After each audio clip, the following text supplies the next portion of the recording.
আল্লাহর এক বান্দা ছিল নামাজে সেজদায়। তখন আল্লাহ রাব্বুল আলামিন তাকে ডাক দিয়ে বলে, বান্দা তুই যতই নামাজ পড়, যতই সেজদা কর, তোর জায়গা জাহান্নাম। এই কথা শুনে বান্দাটি বলল, আলহামদুলিল্লাহ।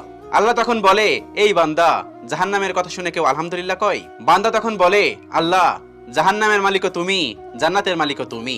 তুমি আল্লাহ খুশি হয়ে যদি আমাকে জাহান্নামও দাও, তাও আমার আপত্তি করার কোনো অধিকার নেই। আল্লাহ তখন বলেন, বান্দা, জাহান্নামে গেলে তুই পুড়ে যাবি, তোর খুব কষ্ট হবে। বান্দা তখন বলতেছে, আল্লাহ, কষ্ট শুধু আমার হবে না, তোমারও হবে।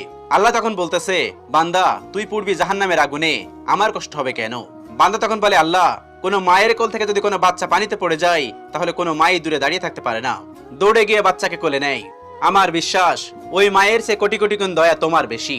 আমাকে জাহান্নাম দিলে তুমিও আল্লাহ শান্তি পাবে না। আল্লাহ তখন বলে, বান্দা, এই দলিল তুই কই পাইলি?